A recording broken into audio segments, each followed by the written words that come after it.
Hello, and welcome to Season 1, Episode 2 of Thursday Night History Moments. You can join us right here every Thursday at 7 p.m. So grab the family and go deep in history. Also, you can like and follow us on Facebook at History Moments with Ted for more fascinating history. Tonight, we take a look at the Declaration of Independence and the Battle of Athens of 1946. No, this is not Athens of the country Greece. And yes, I said 1946. But does these two things have in common? The Declaration of Independence and this battle? Maybe. Thomas Jefferson, in his famous declaration, wrote the following words: Prudence, indeed, will dictate that governments long established should not be changed for light and transient causes. And accordingly, all experience have shown that mankind are more disposed to suffer, while evils are sufferable, than to right themselves by abolishing the forms to which they are accustomed. In McMinn County, Tennessee, the county seat, which was Athens, the local government seat, seemed to have become destructive. However, the story begins 10 years before, and it is only part of the story. East Tennessee was strongly Republican since the Civil War until the 1930s, which Tennessee began to fall under the control of Democratic bosses. In farming counties of East Tennessee, lacking in power and sophistication in politics, they relied more on intimidation and violence to control constituents. In 1936, Paul Cantrell stood as the Democrat candidate for sheriff.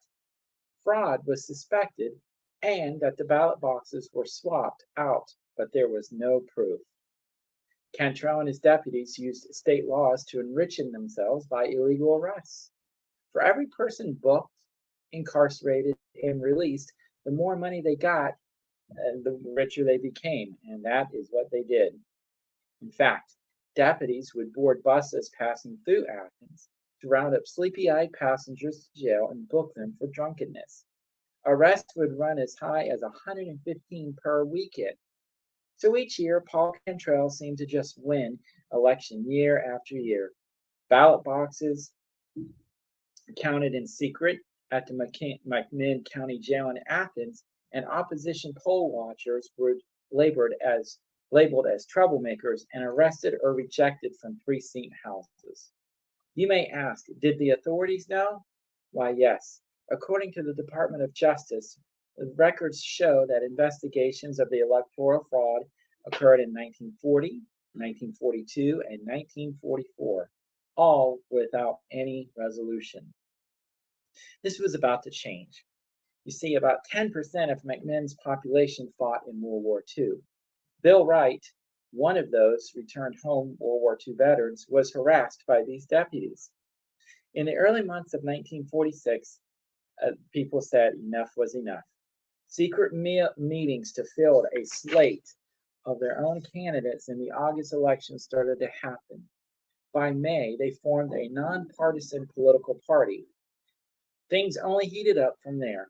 On July 31st, 1946, at the bottom of page 1 of the Daily Post-Athenian, it read, VF members in neighboring Blount County said that 450 veterans were ready to respond to any need in McMinn County. The pot is being stirred. The veterans group fielded candidates for 5 offices. However, the sheriff race drew the most interest. Knox Henry served in the North African campaign versus Paul Cantrell, the Democrat candidate. As you can imagine, the last week of active campaigning appeared in the Daily Post-Athenian. The veterans group offered a $1,000 reward for verifiable information about election fraud and repeated their often quoted slogan, "Your vote will be counted as cast." 2 days before the election, the veterans group printed the following quote in the paper. These young men fought and won a war for good government. They know what it takes and what it means to have a clean government. And they are energetic enough, honest enough, and intelligent enough to give us good, clean government. A couple pages further on, the Democrats had their say. Look at the facts, and you will vote for the Democrat ticket. The campaign fight is as old as the hills. It is the story of the outs wanting back in.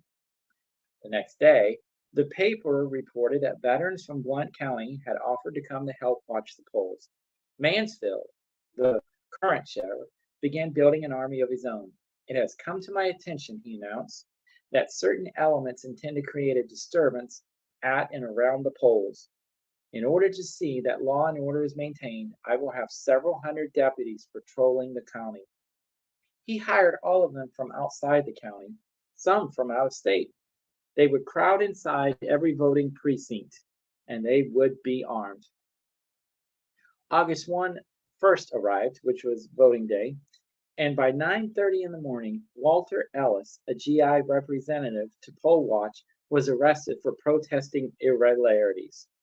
Later that day, Jim Buttram, veteran campaign manager, shared 2 telegrams dated July 22nd from Governor Jim McCord of Tennessee and the Attorney General Tom Clark of Washington, D.C., which the telegrams were requesting assistance and they were denied.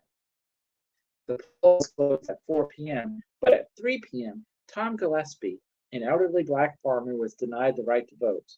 When he protested, he was beaten and shot in the back. During the confusion of the shooting, 2 more GI poll watchers, Ed Vestal and Charles Scott, were held hostage.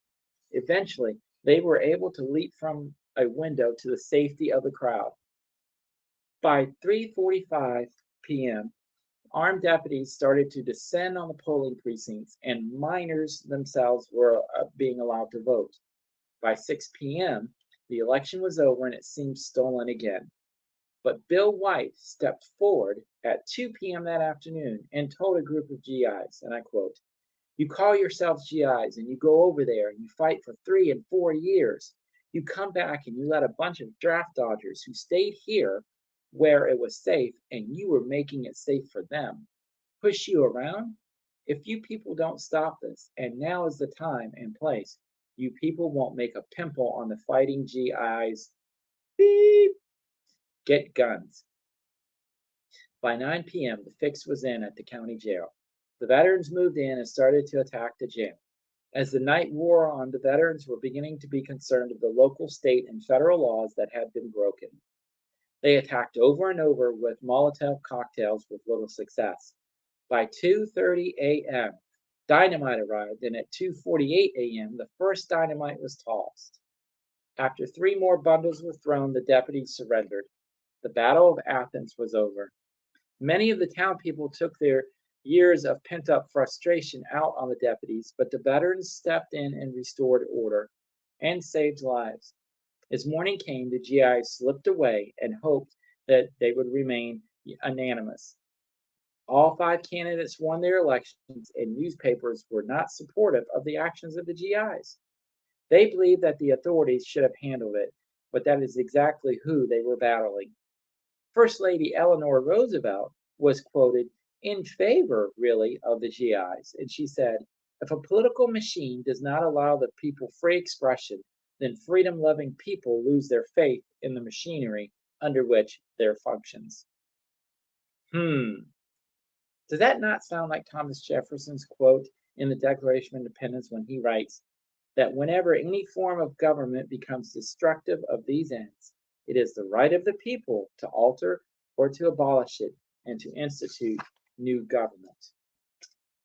Were the GIs right in their approach? Did they exercise their inalienable right under the Declaration of Independence? Tell us what you think on History Moments with Ted. Thank you.